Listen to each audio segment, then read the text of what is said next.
instruments, on a systématiquement, au minimum, je dis bien au minimum, le calendrier zodiacal, à nouveau, la représentation du parcours du soleil devant les étoiles, hein, Libra, Balance, Scorpion, Sagittaire, etc. Et en corrélation avec ce calendrier zodiacal, on a le calendrier civil. Ce qui veut dire que, rien qu'en regardant le dos de l'astrolabe, je peux, pour n'importe quel jour de l'année, connaître la position du soleil sur l'écliptique. D'autant plus que c'est gradué, le bord du lymphe là est gradué. On voit bien ici que le jour de l'équinoxe de printemps, la longitude écliptique c'est 360 degrés ou 0 degrés, d'accord. Ensuite, si on regarde là, on arrive début mai, le 1er mai, on regarde où se situe la position la longitude écliptique du soleil le 1er mai, j'ai du mal à voir un peu beaucoup de lumière, c'est 45 degrés, on va dire 45 degrés sur l'écliptique, enfin bon, voilà. Donc, on peut à tout moment de l'année connaître la position du soleil sur l'écliptique. Alors, soit en termes de longitude écliptique, soit en termes de position par rapport à la constellation dans laquelle il se situe. Donc, il suffit tout simplement à ce moment-là de diviser chaque constellation zodiacale en 30 degrés et on regarde à quel degré de la constellation se trouve le soleil pour ce jour, pour un jour considéré. Alors ensuite, en fonction des époques, ça c'est très important, en fonction des époques, des cultures et des religions, on va trouver différents types de tracés à l'intérieur du cercle ici. Alors ça, cette face arrière de l'astrolabe, elle complète en fait la face avant qu'on a vue tout à l'heure qui était faite pour une ville du sultanat nomade. Donc elle est plus à caractère oriental. C'est pas complètement un astrolabe occidental. Alors, on y trouve ici la bague des sinus. Vous savez, les Arabes étaient très, très forts en géométrie et en trigonométrie. Ils ont apporté énormément de choses au niveau de la trigonométrie surtout. Et donc, cette abaque des sinus, c'est tout simplement, c'est bête comme tout. Je vais vous expliquer ça.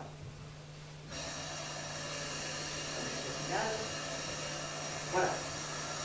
Donc, la diagramme qui complète le dos de l'astrolabe. Lorsqu'on mesure un angle, alors plutôt par ce côté-là pour se référer à la base des sinus, quand on mesure un angle, il suffit de regarder le bord de la bidade où le bord de la bidade rencontre le cercle ici. D'accord. Et on lit ensuite quelle gradation correspond à cette intersection. Et en 75, ça nous donne la valeur du sinus. Voilà. Donc ils avaient inventé des tas d'astuces comme ça pour faire de la trigonométrie. C'est assez étonnant. Alors on va trouver aussi au dos de l'astrolabe, à nouveau on va retrouver ici le tracé des heures inégales. Alors contrairement à la face avant où on l'a vu tout à l'heure, le tracé des heures inégales sous la ligne d'horizon, sur la face avant, sur le tympan d'un astrolabe, le tracé des heures inégales ne va être, les lectures qu'on va en faire ne vont se rapporter qu'à la latitude pour laquelle le tympan a été tracé. Que ici, ce système, ce mode de tracé-là, permet de donner un petit aspect universel à l'astrolabe. C'est-à-dire qu'à partir du moment où on connaît sa latitude, il suffit de calculer la hauteur méridienne du soleil pour pouvoir utiliser cette partie-là de l'astrolabe pour lire l'heure inégale. Et puis si on ne connaît pas la latitude à laquelle on est, il suffit de faire des mesures successives de la hauteur du soleil quand il passe le méridien sud, d'accord, et la hauteur relevée va nous permettre d'en déduire la latitude à laquelle on est, et du coup on va pouvoir se servir de ce type de tracé pour lire l'heure à n'importe quel moment de la journée ou de la nuit également. Et ensuite en dessous, on a cette jolie chose là qu'on appelle le carré des ondes qui va servir aussi à faire de la trigonométrie, qui va donner les tangentes ou cotangentes d'angles mesurés, enfin c'est tout un petit système trigo qui est assez intéressant. Et ensuite, alors ça, ce tracé là, c'est la représentation de la courbe de l'équation du temps. C'est quelque chose qui n'existait pas à l'époque des Grecs, qui n'existait pas, enfin, c'est pas que c'était pas connu. Mais on ne le représentait pas sur les instruments, tout simplement parce qu'on disait que l'heure solaire. Donc on ne fonctionne plus à l'heure solaire. Quand je fais des démonstrations, qu'on lit, qu'on fait une prise de mesure de hauteur du soleil au-dessus de l'horizon et qu'on lit l'heure solaire sur l'astrolabe, on verra tout à l'heure comment on fait, eh bien, souvent, bien sûr que les gens de l'auditoire regardaient leur montre et faisaient ben oui, on lit l'heure solaire avec un instrument comme ça. Si on veut ramener ça à l'heure de notre montre, il faut opérer 3 corrections. 1 heure plus 2 heures en France, d'accord, alors on était heure d'hiver, heure d'été. Ensuite, la correction en longitude, parce que nos montres, elles sont calées sur le méridien de Greenwich. Hein. Si on n'est pas sur le méridien 0, ben forcément, on se prend 4 minutes de différence par degré d'écart, alors si on est à l'est ou à l'ouest, alors on fait plus souvent, etc. Ensuite, il y a la correction de la valeur d'équation du temps. La valeur de l'équation du temps, je pense que pour la plupart d'entre vous, ce n'est pas quelque chose d'inconnu. La Terre ne circule pas à vitesse constante autour du Soleil, d'accord? Et ça génère des petits écarts entre deux passages du Soleil au méridien sud. Et ces petits écarts, quand ils se publient jour après jour, ça peut faire des gros écarts quand on a une précision de lecture. Et donc ces gros écarts, ils vont de l'ordre de -15 à +16 minutes, étalés sur une année en passant 4 fois par le zéro. Et donc en fait, là c'est tout simple. On met l'alidade qui est graduée aussi ici de 0 à +16 et à -16. Et donc, on fait pour un jour donné passer l'alidade sur la date correspondant au jour pour lequel on veut connaître la valeur de l'équation du temps. Et il suffit tout simplement à l'intersection de la courbe d'équation du temps ici et de la gradation de lire la valeur indiquée. Et on a donc la troisième correction à apporter pour ramener l'heure solaire à l'heure de notre monde. Alors après, c'est vrai que dans cette partie-là, on peut faire figurer des tas d'autres choses. Et on peut mettre le calendrier lunaire, on y a vu aussi le tracé de la direction de la Qibla pour les musulmans, pour s'orienter, pour faire la prière.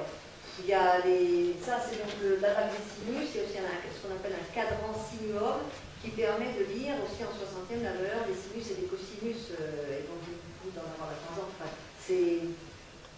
Bon, je ne peux pas tout vous détailler parce que... Oui, je ne vais pas tout vous détailler parce que sinon on n'aura pas assez de la vie. Alors on va faire juste une petite démonstration pour voir comment on lit l'heure solaire avec un astrolabe traditionnel. Alors, là on va considérer que c'est la date du 25 mai et qu'on va pouvoir lire l'heure le matin.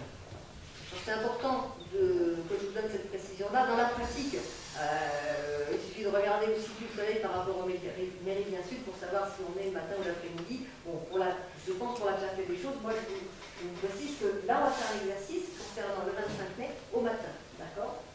Donc, on amène l'alidade, le bord de l'alidade, la ligne de foi de l'alidade, sur la date du 25 mai. Et on regarde au bout où se situe le soleil. La pointe, elle nous indique que le soleil est dans la constellation des Gémeaux. Et qui plus est, depuis qu'il a commencé, le soleil à transiter devant la constellation des Gémeaux, il a parcouru 5 degrés. Là, on les compte bien, là, 5 degrés. Ça, c'est la première. Alors ça, c'est facile, hein, pour ceux qui sont venus un petit peu aux ateliers que j'anime. On règle, on regarde, on lit, il n'y a pas de calcul, il n'y a rien du tout. De toute façon, même pour la suite, il n'y a pas de calcul. Vous allez voir, c'est pas très compliqué. Alors ensuite, on va prendre l'astrolabe à bout de bras, on va se mettre face au soleil, d'accord?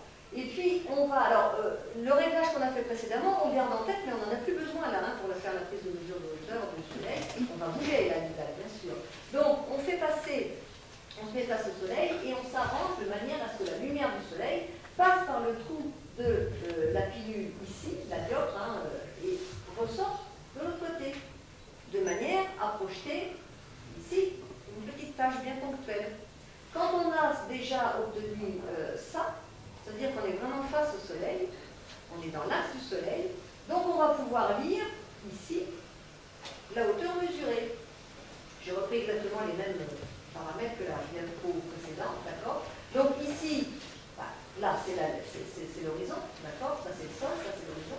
Et ici, ce que je viens de mesurer, c'est cette hauteur-là, c'est l'angle. Hein, le soleil était dans cette direction, là c'est moi, là c'est le sol, là c'est la ligne d'horizon, c'est cet angle-là.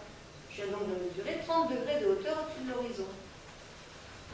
Alors ensuite, il va falloir repérer sur le tympan quel est le cercle au-dessus de la ligne d'horizon qui correspond à 30 degrés. Il suffit de lire les gradations, hein. Je vais vous matérialiser ici. Voilà, le cercle de hauteur 30 degrés, c'est celui-ci. Je vous ai dit en plus qu'on était le matin. Le matin, le soleil transite entre l'horizon vers l'est et le méridien sud. L'horizon vers l'est, je vous ai dit tout à l'heure, c'est ici. Le méridien sud, c'est ici. Donc forcément, mon soleil, il se trouve quelque part ici. Alors, pour matérialiser réellement la position du Soleil sur ce cercle de hauteur, donc là maintenant je vous critique, l'araignée, alors évidemment, dans la pratique, on ne démonte pas l'instrument comme ça pour regarder, pour remettre, on voit tous ces visuels, là je vous fais un peu en pièces détachées pour que ce soit plus facile à voir. Donc, l'araignée qui est positionnée sur l'astrolabe, on va repérer sur l'araignée la position du Soleil qu'on a vu au dos de l'astrolabe tout à l'heure. D'accord ? 5 degrés dans les Gémeaux. Alors, Bélier, Taureau, Gémeaux, c'est gradué tous les 5 degrés. Le Soleil, le point solaire, on appelle ça le point solaire, il se situe ici. D'accord? C'est le petit point jaune que je vous ai matérialisé. Alors, le but du jeu, ça va consister à amener ce point solaire sur le cercle de hauteur 30 degrés. On va faire tourner l'araignée. Voilà. Et mon point solaire, ici, il est sur le cercle de hauteur 30 degrés dans la partie sud-est, qui correspond bien à la position du Soleil par rapport au méridien. Ensuite, il suffit tout simplement de faire passer la règle par le point solaire, c'est-à-dire à l'intersection de l'écliptique et du cercle de hauteur. Et la pointe de l'ostenseur nous donne ici l'heure solaire. Alors, comme je vous l'ai dit tout à l'heure, là, 6 heures, 7 heures, les subdivisions, donc là c'est 15 degrés, là c'est 5 degrés. 5 degrés, ça fait 20 minutes, d'accord? Donc si vous comptez après 20, 24, 28, 32, 36, voilà. 17h36, heure solaire. Donc c'est vrai qu'avec un astrolabe planisphérique, la lecture de l'heure, en ayant mesuré la hauteur du Soleil, c'est pas compliqué. De nuit, c'est pas plus compliqué avec l'étoile. Et j'ai même lu récemment dans un ouvrage assez ancien que même si la Lune et les planètes ne figurent pas sur l'astrolabe, on peut lire l'heure grâce à la Lune et aux planètes. Il suffit de connaître la position de ces planètes ou de la Lune sur la Lune. Alors, comme je vous disais au début, historiquement, l'invention de l'astrolabe planisphérique est attribuée aux Grecs. C'est vrai, c'est attribué aux Grecs. Bon, on est bien en peine aujourd'hui de rétablir une chronologie avec certitude, hein, puisque beaucoup d'ouvrages ont été perdus, beaucoup d'ouvrages aussi ont été traduits du grec à l'arabe, de l'arabe au latin, et quand on était avec des images en latin, on essayait de les traduire en grec. Il y a une déperdition d'informations phénoménale. On a vraiment très peu d'ouvrages précis des auteurs qui ont manipulé, qui ont réalisé des instruments.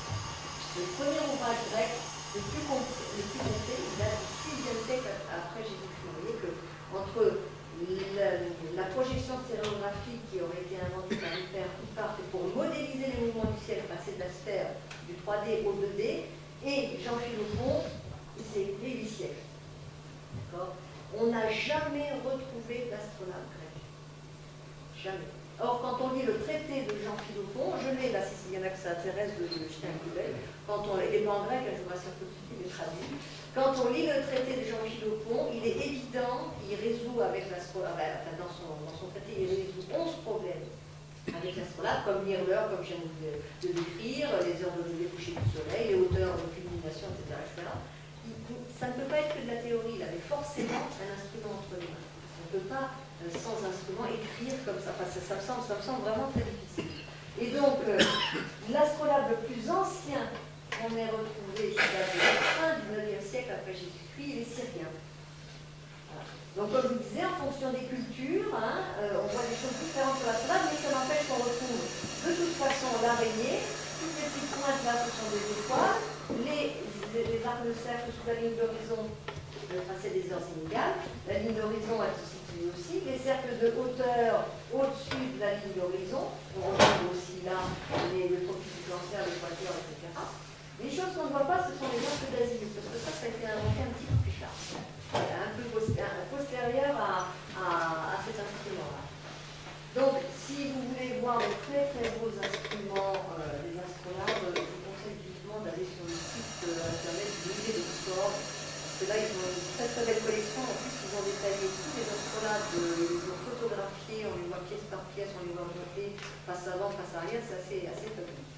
Donc, c'est vrai que chronologiquement, l'astrolabe planisphérique, il se situe avant la sphère armillaire, mais je pense que pour avoir une bonne compréhension de l'astrolabe planisphérique, il faut avoir compris ce que signifient les armilles et les différents cercles tracés sur la... Enfin, comment dire, les différents cercles de la sphère armillaire, le fonctionnement de la sphère armillaire, parce que c'est vrai que c'est pas forcément évident.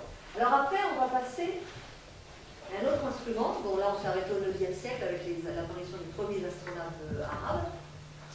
On arrive au 11e siècle. Alors ça, c'est un astra... Alors, il n'y a pas de faute, hein, c'est le quadrans Vetus. Bon, c'est son nom en latin. Il faut savoir une chose, c'est que, je vous dis tout à l'heure, que astrolabe, preneur d'astre. À partir du moment où un instrument est muni d'un système de visée et d'un système de lecture d'angle, c'est un astrolabe. Celui-ci, il n'a rien de comparable avec l'astrolabe planisphérique qu'on vient de voir. Il va simplement servir à lire l'heure. Hein, on ne va pas avoir les heures de lever, coucher du soleil, etc. C'est beaucoup plus simple. Hein. Et donc là, on a à nouveau le tracé des heures inégales. On a à nouveau le tracé du carré des ombres qui va permettre de faire de la topographie. Et à partir du XIIe siècle, on voit un curseur apparaître. Alors ce curseur, c'est la représentation de l'écliptique. C'est ce qui va remplacer l'araignée par rapport aux astrolabes planisphériques. D'accord ? Alors effectivement, cet instrument, son point fort, c'est qu'en fait, il est quasiment universel. C'est pas tout à l'heure comme l'astrolabe planisphérique qui, lui, le tympan est tracé pour la latitude à laquelle on va l'utiliser. Celui-ci, moyennant qu'on déplace le curseur. Alors ce curseur-là, en fait, l'angle fait par cette partie-là, donc par le curseur, équivaut à la valeur, 2 fois la valeur de l'écliptique.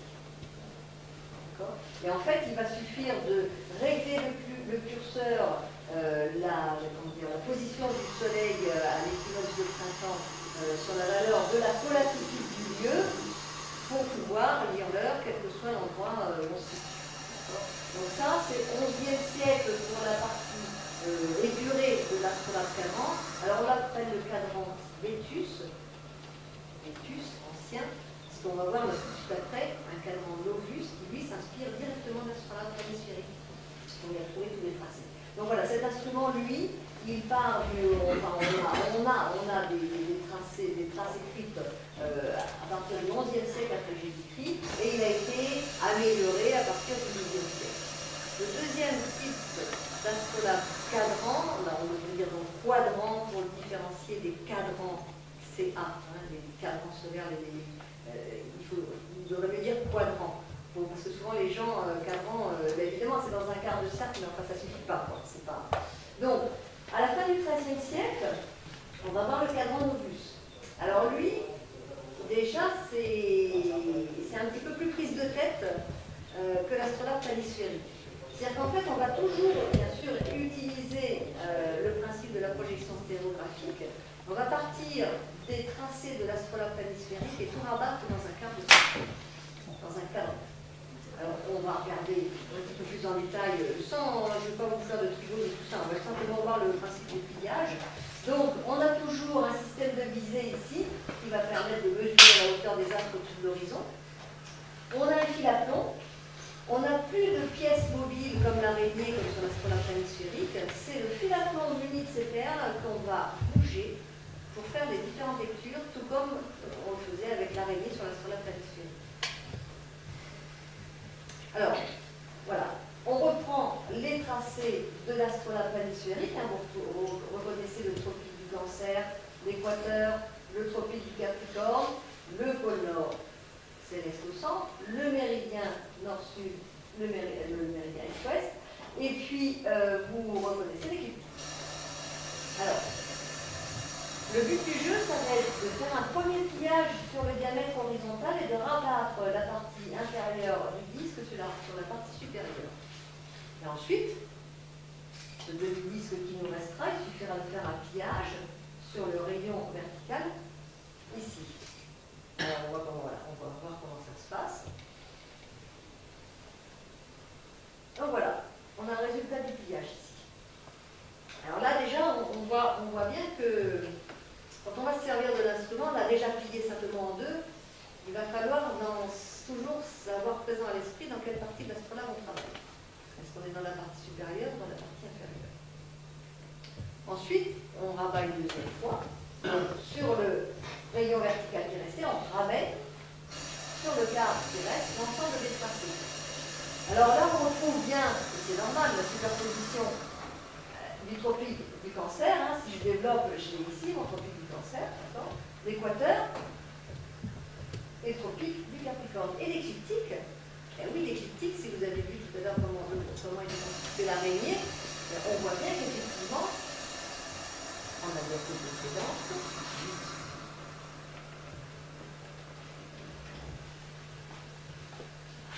voilà.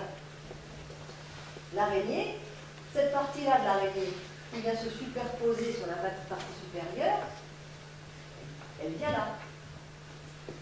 Elle vient là. Et ensuite, quand on va rabattre ces deux parties l'une sur l'autre, là, ça va se superposer. Donc on n'aura finalement plus que deux parties d'arc, enfin deux arcs de cercle pour représenter l'équilibre. Alors cet instrument, voilà, une fois qu'on a, là c'était donc schématiser le principe de pliage et rabattre tout l'ensemble des tracés dans un quart de cercle. Alors là, effectivement, on va retrouver l'écliptique. Regardez, Aries, Taurus, Géminis, Cancer, Cancri, Léo, Virgo, Libra, Scorpion, Sagittaire, Capricorne, Aquarius, Verseau, Poisson. Vous voyez un petit peu déjà la gymnastique qu'il faut faire pour faire un ensemble de lecture rien qu'avec l'araignée. Ensuite, ces instruments, qui n'étaient pas dédiés à une seule latitude en général, ont tracé différentes lignes d'horizon, différents arcs d'horizon. Donc on pouvait, moyennant là où on se réfère